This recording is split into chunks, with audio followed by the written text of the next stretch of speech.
इतिहास में ना कुछ कहानियां ऐसी होती हैं जो महलों से नहीं बल्कि अंधेरे से जन्म लेती हैं।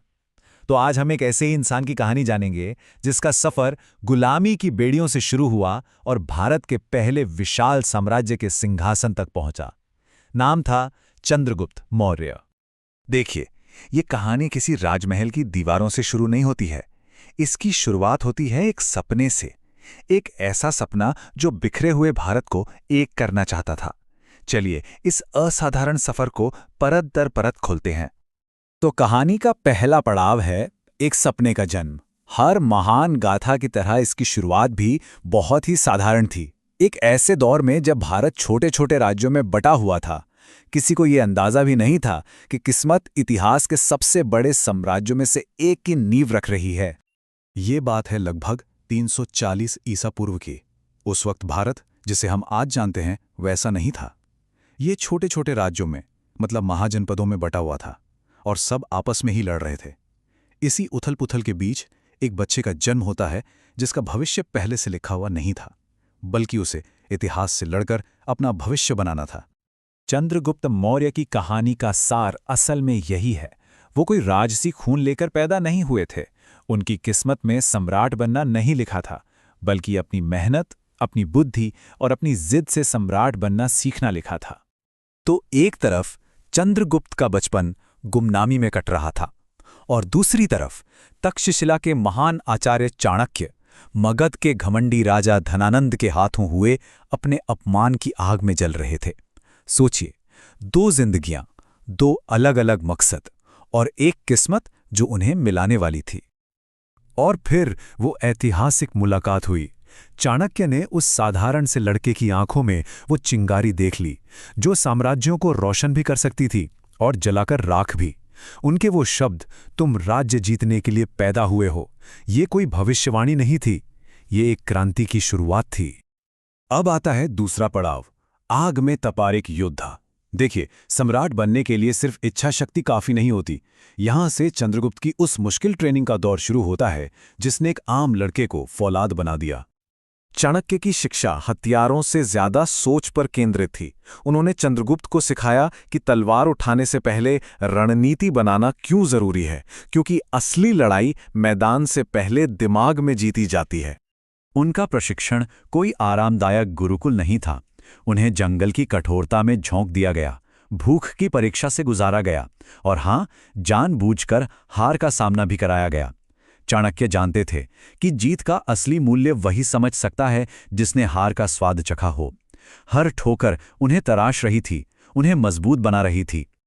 यही था चाणक्य की शिक्षा का मूल मंत्र, एक ऐसा दर्शन जिसने चंद्रगुप्त को सिर्फ एक विजेता नहीं बनाया, बल्कि एक ऐसा दूरदर्शी शासक बनाया जो आने वाले कल के लिए फैसले लेता था। और अब आता है तीसरा पड़ाव, मगध पर विजय।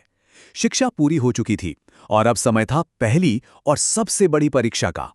लक्ष्य था मगध का सिंहासन, न सिर्फ चाणक्य के अपमान का बदला लेने के लिए, बल्कि भारत के भविष्य को एक नई दिशा देने के लिए।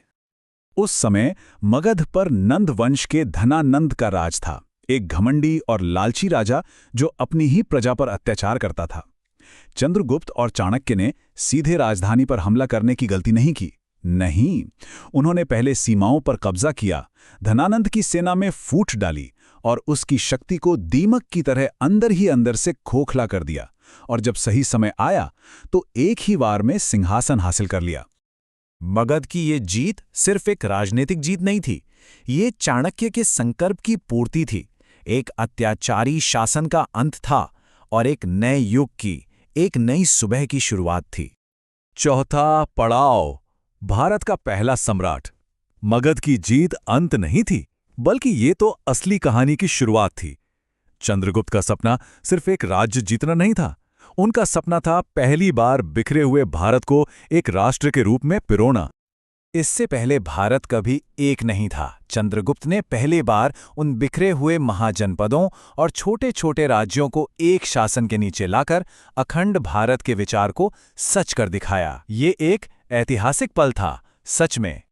मौर्य साम्राज्य का विस्तार सोच से भी परे था। पश्चिम में अफगानिस्तान से लेकर पूर्व में बंगाल तक और उत्तर में हिमालय से लेकर दक्षिण में दक्कन के पठार तक पहली बार सब कुछ एक झंडे के नीचे था। ये था भारत का पहला महान साम्राज्य। चंद्रगुप्त की बुद्धिमानी सिर्फ युद्ध के मैदान में नहीं, बल्कि कूटनीति में भी दिखती थी। जब सिकंदर के सेनापति सेल्यूकस से सामना हुआ तो उन्होंने लड़ाई के बजाय समझौता किया। इससे पश्चिमी सीमा भी सुरक्षित हो गई और साम्राज्य और भी ज्यादा शक्तिशाली हो गया।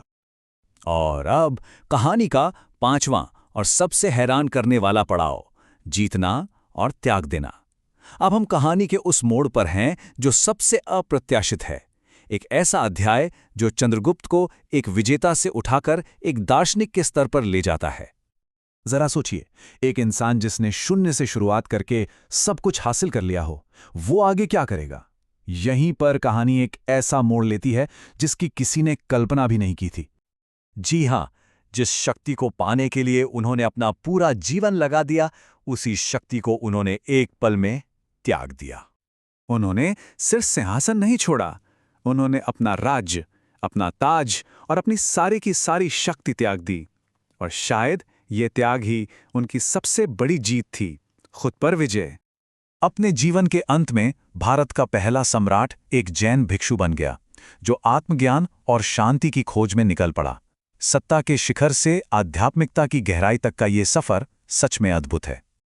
चंद्रगुप्त की कहानी हमें एक ही बात सिखाती है, महानता जन्म से नहीं मिलती। ये आपके विचारों से, आपके कर्मों से और सही समय पर सब कुछ त्याग देने के साहस से मिलती है। तो ये कहानी हमें एक सवाल के साथ छोड़ जाती है, शक्ति का असली मतलब क्या है? सब कुछ हासिल कर लेना या फिर उसे त्याग देने का साहस रखना? इसका जवाब शायद इतिहास ने हमें दे ही दिया है।